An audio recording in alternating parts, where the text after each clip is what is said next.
¿Sabías que el secreto para evitar que un rascacielos de más de 1 kilómetro de altura se venga abajo durante un terremoto devastador está escondido en la anatomía de un simple limón? Bueno, a ver, suena a disparate absoluto, ya lo sé. Pero esa es precisamente la revolución tecnológica a la que nos enfrentamos hoy. Quiero decir, hay que olvidar la fuerza bruta. La obsesión que tenemos los humanos por construir rascacielos añadiendo más y más toneladas de hormigón para ganar resistencia, pues desde el punto de vista evolutivo es una ineficiencia gigantesca. Vale, vamos a desgranar esto porque hoy nos sumergimos de lleno en un análisis a fondo sobre la arquitectura biónica. Y para ello vamos a repasar 4 décadas de estudios, investigaciones y conferencias, incluyendo los trabajos del arquitecto pionero Javier Pioz. Ujú. El objetivo de esta sesión es extraer la lógica oculta detrás de las estructuras biológicas, para entender cómo la naturaleza construye. Pero lo primero es marcar una línea roja muy clara. Hay una diferencia abismal entre la biomímesis, que sería, no sé, diseñar un edificio con forma de pez globo simplemente porque queda bonito. Sí, por estética pura. Exacto. Y la biónica, que consiste en conseguir que esa mole de acero y cristal funcione a nivel termodinámico y estructural como un organismo vivo de verdad. Claro. Es que esa distinción es el pilar de todo este tema. O sea, la biónica no busca la escultura bonita ni la metáfora visual. Se rige por una máxima implacable, y es que la naturaleza lo hizo antes y lo hizo mejor. Totalmente. Lleva millones de años sometiendo sus diseños al banco de pruebas más extremo que existe, que es la selección natural. Entonces, la meta aquí es extraer esa inteligencia, esa forma en la que los seres vivos gestionan la gravedad, el calor o los vientos huracanados, y aplicarla a nuestras ciudades. Vale, para visualizarlo bien desde el principio, es como comparar a, no sé, un culturista levantando pesas con un maestro de artes marciales. Me gusta esa analogía, sí. A ver, la arquitectura tradicional de hormigón sería el culturista, ¿no? Pura masa e intentar resistir el peso a base de acumular más y más material.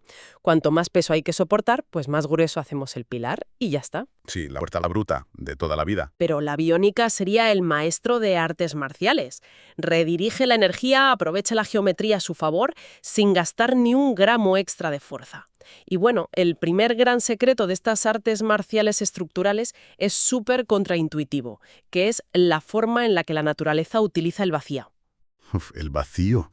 Es que ese es el gran tema. El problema es que en la ingeniería humana tradicional hemos aprendido a ver el vacío como una vulnerabilidad mortal. Un fallo, claro. Exacto. Una burbuja de aire en el interior de un muro de carga de hormigón es por definición un punto por donde todo el edificio puede colapsar. Pero la naturaleza opera bajo un paradigma totalmente opuesto. Detesta los bloques macizos. ¿Los detesta? Sí, sí. Porque son muy pesados, requieren demasiados nutrientes para mantenerse vivos y, lo más importante, carecen de flexibilidad. En el diseño biológico, el principio rector es que todo, absolutamente todo, es poroso. Pero espera, a ver, la física es la física. Si tú vacías el interior de un hueso o, no sé, del tallo de una planta, lógicamente estás perdiendo masa de soporte. ¿Cómo logra la biología que una estructura llena de aire no se quiebre al primer impacto? Pues reemplazando la masa ciega por geometría inteligente. Fíjate que el equilibrio entre materia y vacío en estructuras naturales ultrarresistentes suele rondar un 60 o 65% de vacío. ¡Madre mía! Más de la mitad es aire. Más de la mitad es aire, sí. El mejor ejemplo lo tenemos en los huesos neumáticos de las aves. O sea, un águila no puede permitirse un esqueleto denso, pesado, porque directamente se caería del cielo. Ya, la gravedad no perdona. Y esa red distribuye las tensiones de manera perfecta. O sea que el impacto no va a un solo punto. Exactamente. El aire atrapado aligera el peso una barbaridad. Y la geometría de las fibras garantiza que si hay un golpe, esa energía se disipe por toda la estructura. Vale, o sea, el vacío no es que falte material, es que el vacío es un elemento estructural más. Y supongo que ese porcentaje de aire tendrá otros beneficios, ¿no? Aparte de aligerar peso. Claro, tiene un beneficio térmico brutal. Lo vemos en los plumones de los gansos, por ejemplo, que aguantan climas gélidos. Si miras una pluma al microscopio, no es lisa. Es una maraña caótica de barburillas minúsculas. Como un enredo, vamos. Eso es. Y ese caos aparente genera millones de microcámaras que atrapan el aire. Y cuando tú inmovilizas el aire, cuando no le dejas moverse, se convierte en uno de los aislantes más potentes de la naturaleza. Pasa igual con la cáscara de un huevo. Ah, sí. Yo siempre he pensado que la cáscara era sólida. Pues parece sólida, sí, una lámina de calcio. Pero en realidad es una red porosa completísima. Soporta grandes presiones por fuera y a la vez aísla térmicamente el interior con apenas unos milímetros de grosor. Entonces, ¿qué significa todo esto? Si lo bajamos al día a día, al plano cotidiano, la construcción convencional con ladrillos y bloques de hormigón macizo sería como, no sé, morder una tableta de chocolate puro y macizo. Sí, totalmente. Es súper densa, pesada, te exige gastar muchísima materia prima. Pero la arquitectura biónica sería como ese chocolate aireado, ¿sabes? El que está lleno de burbujitas por dentro. El chocolate con burbujas, gran ejemplo. Estructuralmente mantiene su forma a la perfección, no se aplasta, pero requiere muchísima menos cantidad de chocolate. Es mucho más ligero y el aire actúa como aislante. Lo fascinante aquí es que la porosidad ya no es una simple curiosidad de laboratorio. Hoy en día es la única salida viable que tenemos frente a la crisis global de recursos. Ya, claro, con la superpoblación y todo. Es que construir macizos de hormigón hoy en día es un suicidio energético. Integrar el vacío en los edificios permite reducir la fundición de acero, el transporte de materiales pesados y mejora muchísimo el aislamiento térmico. Vale, entiendo que el vacío ahorra dinero, materiales y aísla estupendamente. Pero a ver, la gravedad sigue estando ahí. Si la naturaleza se niega a usar un pilar masivo, ¿cómo demonios soportas el peso de un rascacielos entero usando cosas porosas? Ahí entramos en el segundo gran principio de las fuentes que estamos analizando, que es la multifragmentación o el modelo de multibarras. Como tú decías, si tenemos una carga inmensa, la solución humana es hacer un pilar inmenso. Claro, el megapilar de toda la vida. Pero la naturaleza prefiere el divide y vencerás. Fíjate en una mosca. Una mosca. Sí, un insecto pequeñito que desafía la gravedad y camina por el techo. No usa un gancho gigante en la pata. Si amplías el pie de una mosca 200 veces en un microscopio, descubres una estructura abrumadoramente compleja. Llena de pelillos o algo así, ¿no? Exacto. Está fragmentada en miles de pequeñas terminaciones. Es una red de microsoportes que trabajan a la vez para dispersar la carga. Es como el viejo cuento de que es fácil romper una rama sola, pero si coges un buen manojo de ramas finas atadas, es imposible romperlas. Tal cual. Y esa fragmentación se lleva al extremo con la geometría del pliegue. Piensa en una telaraña. ¿Cómo es posible que soporte el impacto de una presa que viene volando a toda velocidad sin romperse? Ya, y con lo finos que son los hilos. Pues a nivel nanoscópico, el hilo de la araña no es un cable liso. Está finamente plisado, como si fuera un acordeón. Entonces, cuando recibe el impacto enorme, esos pliegues se despliegan, se estiran, para absorber y disipar toda la energía cinética. Por eso, proporcionalmente, es más resistente que el acero. O sea, que la forma importa más que el material. Y esto me lleva a la fachada de los edificios, porque, claro, esos pliegues no solo gestionan el peso o los impactos, sino que también interactúan con la luz del sol. Y aquí es donde la Biónica aplica la famosa lógica del cactus. Ah, el cactus. Una auténtica obra maestra de la termodinámica. Viven en desiertos con una radiación que abrasaría a cualquier otra planta, ¿verdad? Literalmente, las freiría. Pues si te fijas, el tronco de un cactus no es liso. Está lleno de pliegues verticales, aristas y valles. Esos pliegues le dan mucha rigidez a una lámina muy fina, pero lo más importante es que proyectan sombra. O sea, se dan sombra a sí mismos. Eso es. Las aristas sobresalientes tapan a los valles. Así que, independientemente de donde esté el sol, unos 2/3 de la superficie del cactus están siempre en sombra. Un organismo protegiéndose del sol, escondiéndose detrás de su propia piel. Es alucinante. Pero, claro, ¿cómo trasladas algo tan biológico a un edificio de oficinas real? Pues ya se ha hecho. Un ejemplo clarísimo es la Embajada de la República Popular China en Madrid. Ah, sí, sí. Se le instaló una fachada que replica exactamente esta geometría plisada. El resultado es que frena hasta el 80% de la radiación solar directa en pleno verano madrileño. Que en Madrid en verano no es moco de pavo, precisamente. Desde luego que no. Y consiguen bloquear ese calor abrasador solamente con la forma de la fachada exterior, sin encender aire acondicionado adicional. Vale, aquí es donde se pone realmente interesante. Pero tengo que hacer de abogada del diablo. A ver, dime. Entiendo el ahorro de aire acondicionado, de verdad que sí.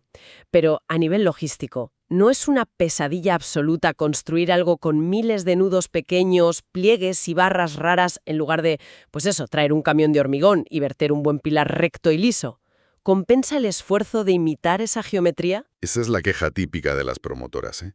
Te dicen que parece el triple de difícil y el triple de caro. Lógico. Suena carísimo. Pero el truco está en que la biología es matemática pura. La complejidad de la naturaleza siempre obedece a leyes muy simples, patrones fractales, simetrías. En la obra no tienes a 50 operarios esculpiendo pliegues a mano. Ya. Claro, usarán máquinas. Se diseñan 3 o 4 módulos geométricos estandarizados, se prefabrican en serie a un coste muy bajo y en la obra se ensamblan en seco, como si fuera un Lego gigante. Sumas el ahorro tremendo de material por usar estructuras porosas y el ahorro en climatización a largo plazo, y el beneficio económico es incalculable. Vale. Me convences. La complejidad viene de ensamblar piezas sencillas. Ahora bien, la fachada del cactus te salva del sol por fuera. Pero imagínate el interior de un rascacielos gigante. ¡Buf! Miles de personas. Exacto. Miles de personas, ordenadores a tope, calor humano, el aire viciado. ¿Cómo enfrías ese volumen de aire tan bestia sin gastar una millonada en electricidad? Ese es uno de los mayores retos. Y la biónica encontró la solución mirando al subsuelo de África, al famoso efecto termitero. Los montículos estas de barro gigantes de las termitas. Esos mismos. Pueden medir varios metros de alto. Las termitas cultivan unos hongos dentro que necesitan una temperatura constante de 30 grados. Y lo logran aunque fuera ya 40 grados de día y heladas de noche. ¿Y cómo lo hacen si no tienen enchufes ni ventiladores? Por pura termodinámica, diferencias de presión. Construyen túneles subterráneos por donde entra aire frío y húmedo. Dentro del nido, el calor de los insectos calienta ese aire. Al calentarse, pierde densidad y sube rápido por una chimenea central gigante hacia arriba, disipando el calor. O sea, un efecto chimenea de manual. Exacto. Ese aire caliente saliendo por arriba crea un efecto de succión que tira de aire fresco nuevo desde la base. Es un aire acondicionado pasivo perfecto. Y es súper curioso de dónde sacaron la idea para aplicar esto a un rascacielos, porque no fue yéndose de safari a ver termitas, sino pelando pescado después de cenar. Concretamente una merluza. Sí, es una anécdota fantástica de los estudios biónicos. Sometieron vértebras de peces a pruebas de ingeniería y descubrieron barbaridades. Por ejemplo, la espina de un simple lenguado aguanta tensiones brutales, equivalentes a la resistencia del mármol. La espina de un lenguado. Madre mía. Imagínate. Pero la vértebra de la merluza fue la clave. Resulta que tiene 3 lóbulos exteriores y un vacío central perfecto que le permite resistir presiones submarinas enormes. Ese vacío central inspiró el diseño de un termitero a escala humana. Y esto no es teoría, esto está construido en Calcuta, ¿verdad? En Calcuta, ¿sí? Las Torres Gemelas Westing, una ciudad con humedades relativas asfixiantes y 45 grados de calor. Una sauna, vamos. Sí. Pues en vez de hacer una torre cuadrada y ciega, diseñaron la estructura simulando la columna de la merluza. Dividieron el edificio en secciones habitables y dejaron un atrio central enorme, completamente hueco, de abajo arriba. Otra vez el vacío. El vacío haciendo de chimenea termitera. El calor de las oficinas va a ese núcleo y sale disparado hacia el cielo, succionando aire fresco de unos lagos en la base. El resultado es alucinante. La mayoría de los pasillos y atrios públicos de ese rascacielos colosal no tienen aire acondicionado activo. Es que es un cambio de mentalidad radical. O sea, dejamos de ver el edificio como un envase hermético de plástico al que hay que bombearle aire frío y pasamos a verlo como un sistema respiratorio. El edificio inhala y exhala por sí solo. Has dado en el clavo. Y claro, una vez resuelves el esqueleto óseo y los pulmones termodinámicos, pasas a la piel, a la epidermis del edificio. Hoy en día ya no basta con pintar el muro o ponerle ladrillo muerto. Tienen que ser materiales bioactivos. Porque si tu esqueleto respira, la piel también tiene que hacer algo, claro. Eso es. Hay vidrios que gestionan la radiación infrarroja de forma dinámica, fachadas que captan la humedad atmosférica para abastecer de agua al edificio, pero lo más revolucionario es integrar microalgas directamente en la piel del edificio. Espera. ¿Algas vivas en un rascacielos? ¿Cómo funciona eso? Sí, algas vivas. Se instalan fotobioreactores de vidrio planos llenos de agua y cepas de microalgas en la fachada. Al darle el sol, hacen la fotosíntesis a una velocidad de vértigo. Esto oscurece el vidrio, dando sombra, absorben toneladas de CO2 de la calle y además... Hay más. Sí.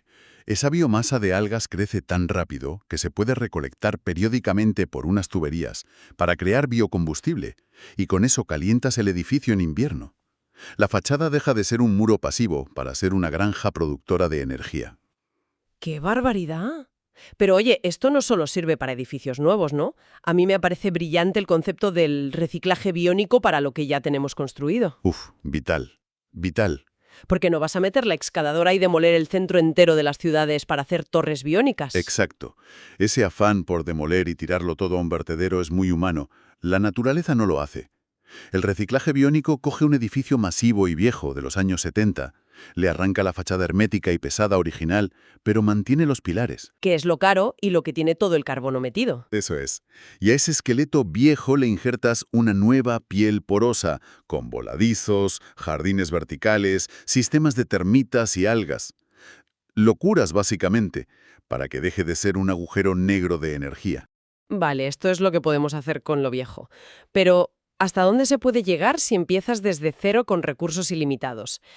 Y aquí llegamos a la joya de la corona, la utopía total, la torre biónica de Shanghái. Madre mía, la torre biónica. Estamos hablando de un coloso proyectado para alcanzar los 1.228 metros de altura. Más de 1 kilómetro, se dice pronto. Es que, para entender el reto, los rascacielos normales suelen llegar a su límite técnico y económico sobre los 600 metros. Por el viento. Por el viento. Claro, para que no se doblen, necesitan un núcleo central de hormigón macizo gigantesco. Pero a medida que subes, la base de ese núcleo tiene que ser tan inmensa que se come todo el espacio comercial y útil de la planta baja. Ya no es rentable. Lo que decíamos al principio, el síndrome del culturista, necesitas unas pernas enormes e inútiles para soportar un pecho gigante. ¿Cómo sostienes entonces 1 kilómetro y pico sin ese núcleo masivo central? Pues aplicando la porosidad de los huesos de pájaro. La torre biónica prescinde del tubo central macizo. Es una enorme megaestructura de red porosa, pilares huecos y conexiones multifragmentadas. O sea, una ciudad esponjosa en lugar de un bloque opresivo. Tal cual. Dentro de esa red se cuelgan los vecindarios, porque caben hasta 100.000 personas ahí dentro, y se dejan espacios vacíos enormes entre ellos para que los huracanes atraviesen el edificio en vez de empujarlo de lleno. Vale, entiendo que la porosidad deja pasar el viento. Pero cuando veo un plano de un edificio de 1.228 metros, sin un pilar sólido en el medio, pues mi cerebro se va al peor escenario posible. ¿A los terremotos? Shanghái está en zona sísmica total.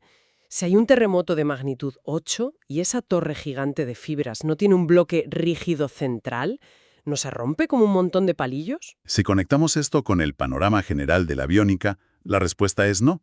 Tenemos la manía de pensar que rigidez equivale a supervivencia. Pero mira los huracanes. El roble centenario y rígido se parte en dos, mientras que el junco, que es fino y flexible, se dobla hasta el suelo y sobrevive perfectamente. La rigidez te condena, claro. Exacto. En un edificio normal las soldaduras de acero son rígidas. Con la onda sísmica, la energía no tiene a dónde ir, la soldadura cruje, se rompe y el edificio colapsa. Ya. En la biónica, esos miles de numnos de la torre no son soldaduras ciegas, son articulaciones plásticas y deformables. O sea que se mueven. Se mueven. Cuando llega el terremoto, la torre no pelea contra él, baila con él. Toda la red cede unos milímetros, se balancea y la energía brutal del seísmo se diluye entre miles de puntos sin que ninguno se llegue a partir. Y el remate a esto está bajo tierra, porque para aguantar semejante baile necesitas una cimentación de locos. Y los diseñadores miraron, de nuevo, a un limón. Así, el diseño de la cimentación perimetral de 1 kilómetro de diámetro. Es tensamiento biónico en estado puro.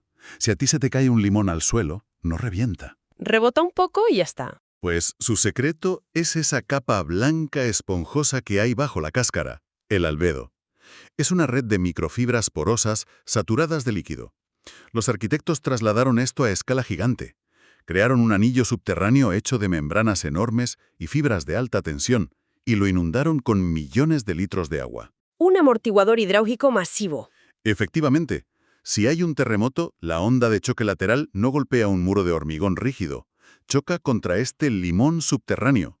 El agua se desplaza bruscamente, comprime las fibras y absorbe gran parte de la energía geológica antes de que llegue siquiera al rascacielos. Salvas a 100.000 personas imitando un cíclico. Es que te paras a pensarlo y es sobrecogedor. La arquitectura biónica no es poner 4 plantitas en la fachada. Es una lección de pura eficiencia. El futuro no ha de inventar máquinas gigantes ni aceros irrompibles. Que va nos pide humildad intelectual básicamente. Mirar a la biosfera y entender que el vacío es el mejor material de construcción.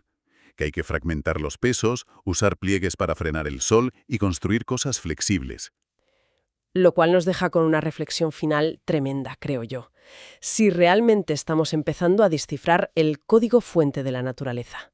Si ya podemos diseñar torres de 1 kilómetro inspiradas en nudos de bambú, amortiguadores de limón y pulmones de termitas.